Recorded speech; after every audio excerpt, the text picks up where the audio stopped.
Hey, what's up ladies and gentlemen, I'm Ignace Aleya, and in today's video I'm going to talk about how I created this scene.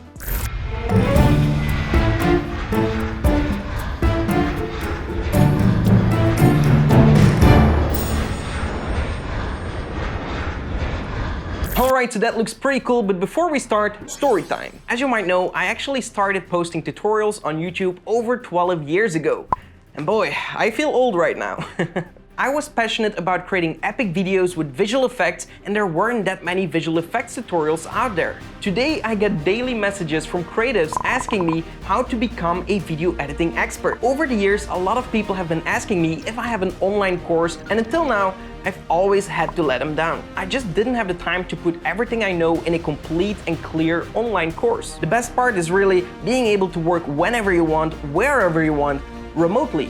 Literally thousands of video editors around the world have transformed their lives with next level video editing, increasing their skill, unlocking their full creativity, and most importantly, increasing their overall worth and the ability to make good money, because that's also important, right? That's why I have decided to teach you how to become a next level editing expert. So if you click the link in the description below, you will be the first one to get access to my course once it goes live. And believe me, you don't want to miss that. And whether you decide to follow the course or not, I will be giving you a bunch of tips, tricks, and advice that I almost never talk about totally for free just because you signed up. Alright, so definitely go and check it out, you don't want to miss it. And apart from that, let's continue with the tutorial. Let's hop into Adobe After Effects.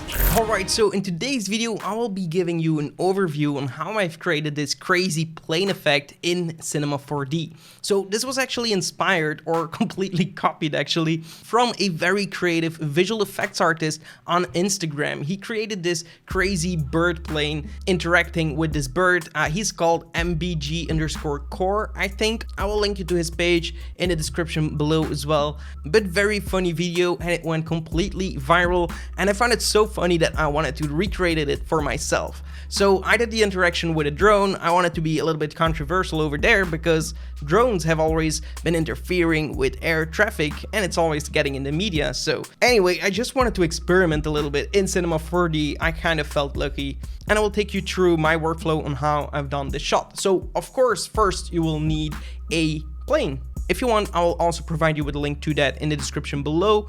The textures already came with the model, so I just set up my textures with an Octane material because I am using Octane render engine as my render engine because it's super fast and it just allows me to create this and render it out with less than an hour for the complete scene. So that's pretty cool. I actually recreated this entire scene from scratch. You could implement this on real footage and track it down, or even use an image for that sake. I think in the original video it's an image. I'm not pretty sure what the background is, but I think it's an image, but I didn't find an image that suited my needs for my takeoff. So I decided to create one for myself in Cinema 4D. So for the plane, after I applied the materials to it, I just optimized my scene a little bit. I also took the wings, for example, and I selected one wing and I split it from that model, and then I've put that into a symmetry object, so you actually see one wing that is duplicated across its mirror. So if I would animate one wing, it would animate the other. So that's the only reason I've done that. You could totally do this separate from each other. Then I also made sure the anchor point is at the right position for my wing. So in the different viewports, I made sure it's just centered across that center of the wing, so I can rotate it from that position. Then all the rest of the plane, I just grouped that together because I only need to animate the wings and the bend afterwards, but that we'll do in another way. I also have put this plane into a null object, and I've made sure that this null object is close to the nose of this plane, so I can rotate the plane from that null object and make it look like it's interacting with that drone, and that's always facing towards that null object. So I'm actually going to animate the null object afterwards. Then I've also made a cube of 75 meters long, and then I've just scaled up my airbus to that cube because I want to work with kind of real life measurements, and an airbus is apparently 77 meters or something. It's actually pretty big. So then I have the street, then I applied another plane next to the street and another plane next to that. So I have a street a little bit further, like a parking place for other planes that I will add later on. And if you get like issues with your project because it's kind of too big and you're kind of seeing clipping, you can just go to your project settings and change your view clipping at large so it doesn't clip large objects. So now I'm going to start applying textures. I'm going to apply a road texture to my first plane here. And I just played a little bit with the settings here in Octane. It's pretty heavy, so I can't really go in detail here because yeah, I've worked 4 hours on the shot. what do you want? A 4-hour video, and then explaining would take me maybe 8 hours. So then I've loaded in an HDRI to make it look all pretty. And I just made sure that the road is a little bit smaller so it actually looks realistically, because now it's just way too scaled up.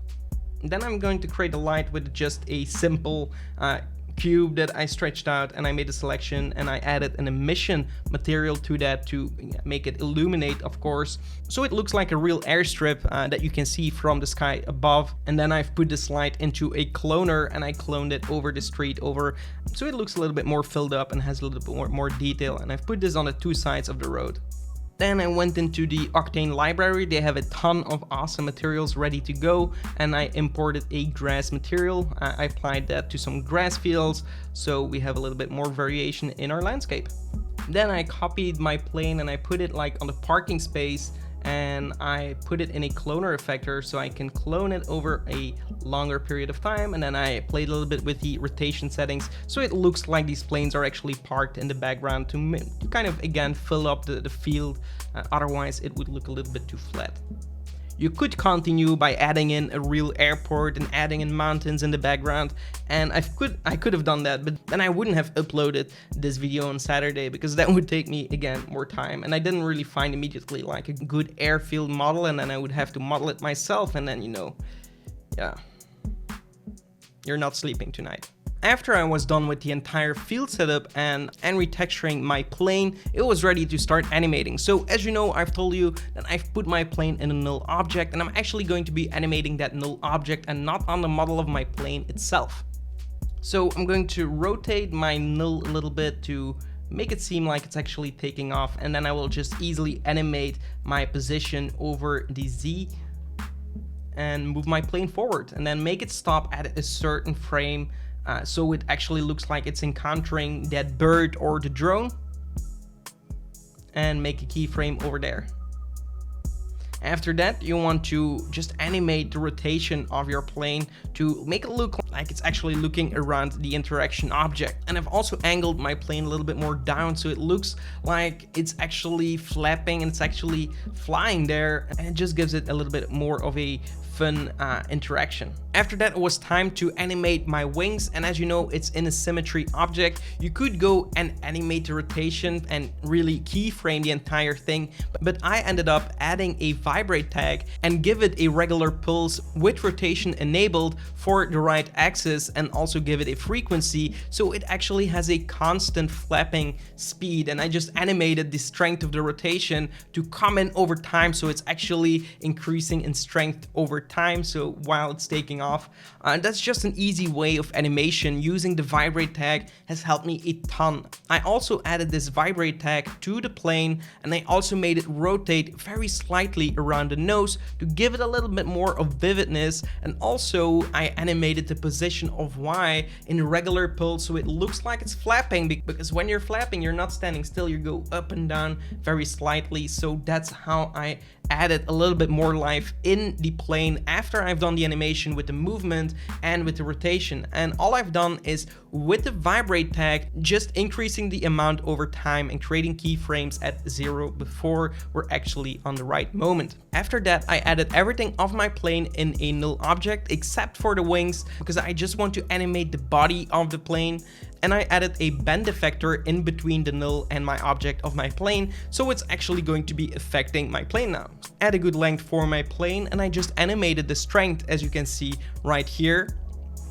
And I just animated this manually over 5 frames or so. So I make it go negative and then positive, so it looks like it's actually twisting its tail or something. So that was actually a pretty cool and easy way to give life to an object again. So again, I'm no animator. I'm just adding vibrate tags. I'm using bend deformers here to animate a static object. So it's really fun once you start experimenting with things like this. Actually, I found this project a lot of fun to work on.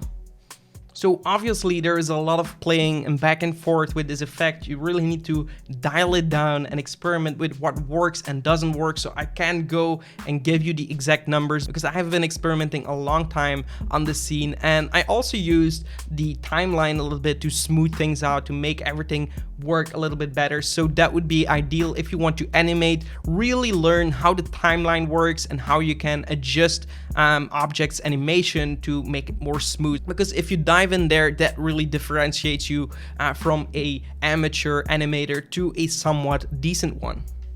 So after that, I set up a multi-pass render with Octane just because it allows me more control afterwards. I can still decide if I want that much light in my scene or I want that much reflection, and I can tweak things in there. Then I brought it in After Effects. I tweaked a little bit.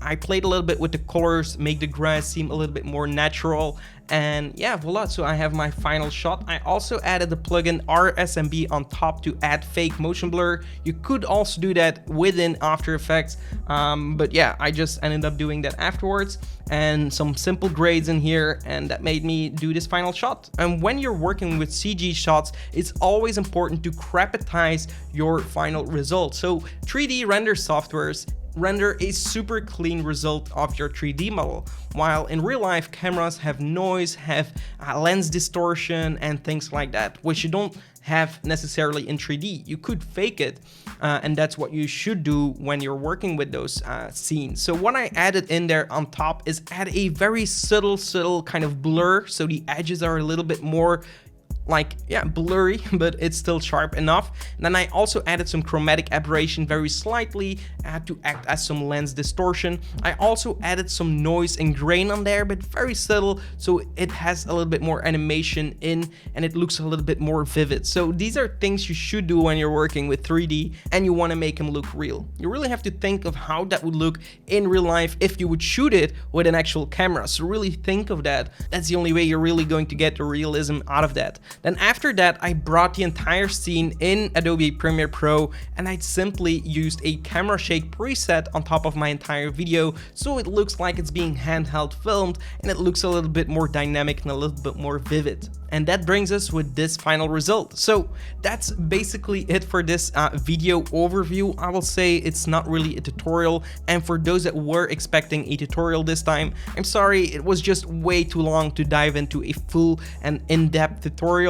But yeah, I hope you enjoyed this type of video. It's a little bit different than usual, and yeah. Alright, so that's it for this video. I hope you enjoyed it. If you did, give this video a like. Also be sure to subscribe to the channel and hit the notification bell to stay notified when I upload new videos. Apart from that, definitely go and check out that link in the description. You don't want to miss out. And I'm also going to leave you with one of my other videos so you can continue your journey on becoming a next level editing expert. Apart from that, I'll see you in the next one. Until then, create epic videos.